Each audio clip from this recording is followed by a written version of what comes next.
Today I want to introduce something to you that has been quite eye-opening for me recently, and it comes from Shirzad Shamin's positive intelligence approach, the PQ approach, and it's to do with how our minds and how our brains work. So you've all heard of fight and flight and response and react and all the rest of it, and a lot of what I go into is helping people to respond to situations rather than react. Now, in the PQ approach, Shirzad calls these respond and reacts by two slightly different names. 9 times out of 10, when you're reacting to something, it's a saboteur response. So it could be your judge, your controller, your victim, your hyperachiever, your restless, your pleaser. Any one of the 10 saboteurs. Now, to learn more about saboteurs, take a look at my blog post this week on Facebook or LinkedIn or on my website. Okay, because I'm going to go through a whole breakdown of what it is. But what I want you to show you today is the difference between the saboteur reaction and a sage response. Now, as we grow, so when we're really little, all the way up until where we are today, we go through brain training, and every single thing that happens, your brain creates a response to it or a reaction. So something happens, you get a trigger. This could be literally anything. It could be the smell of some food. It could be the sight of something. It could be a word. It could be a situation. It could be literally anything. And what happens is on the first time that trigger that you hear or smell or see or taste or feel, whatever it is, so you get a sensory input, you make a decision, okay, about what you're going to do, okay, and that decision goes down to there, and then it might go off down there, okay. The second time it happens, you might go a different route.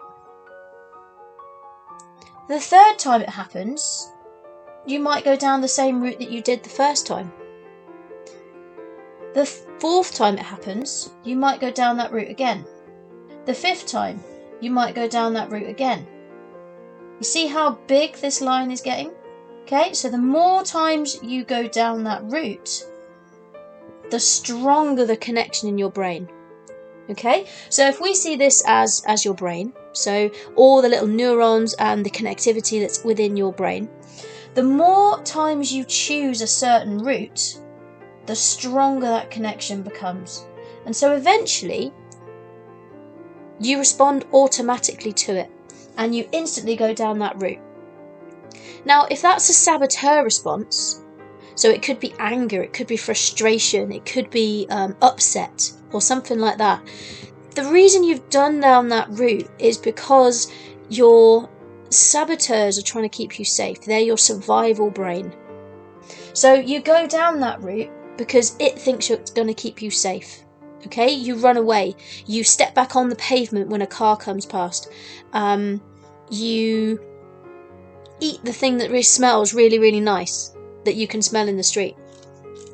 Now, what needs to happen if you want to change that reaction and you want to respond instead? So this trigger could be somebody shouting at you, or your boss having a go, where you instantly go to seeing red and having a go back, or going really defensive. It could be something that somebody says to you that really triggers you and upsets you, so you instantly go on the defense. And you start to notice that you've gone on the defense.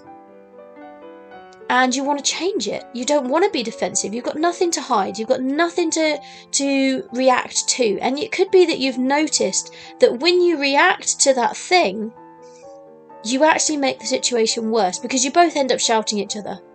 Okay? It could be a trigger at home in your home life where one of you says something to the other one. It could be about washing up or something really small, but it always ends in an argument. It's because both of you go down the reaction route. Now, what the sage wants us to do is go down a different route.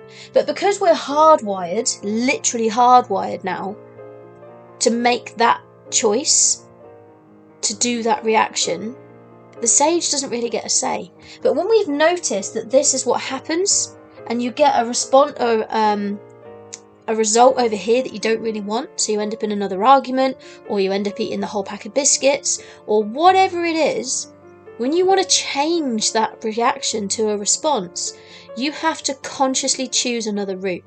So you get the trigger, and you come down the line, and you get to here. And normally, you'd automatically go here.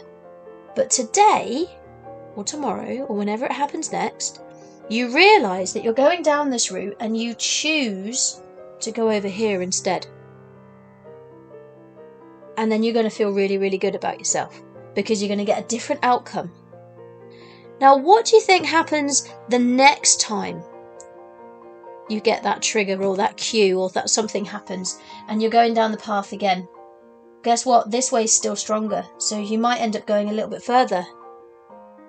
But then, oh, no, I've realised I'm going to go this way. I want this response over here. Okay? And the more times you do it, goes down there, the more times that eventually you will start to choose this route instead. And my pen's rubbing off the pen instead of actually drawing. Okay, so eventually it goes this way and this side gets cut off completely. So automatically you choose this route instead. But to do that is a conscious choice. And that's what the PQ approach teaches you. And I am now including the PQ approach and the PQ ideas within my coaching, within my training with my clients, because this makes so much sense. When you add it to the concepts of the stick person, so from Bob Proctor, oh, pen's completely died now. There we go, the little man with his body and his arms. Okay, stick person, quite hard to see. The stick person and the PQ approach work really, really well together. If you do want to know more on how you can start choosing this new route, responding rather than reacting, then just get in touch. I would love to speak with you. Or jump on one of my challenges or one of my workshops, or drop a comment below if you want to have a look at the website and the services that I offer. There's also a load of freebies and things on the website as well. So I hope to be talking to you soon. I hope this video was helpful. Please put constructive criticism in the comments or below. And I look forward to speaking to you soon. Have a lovely rest of your day.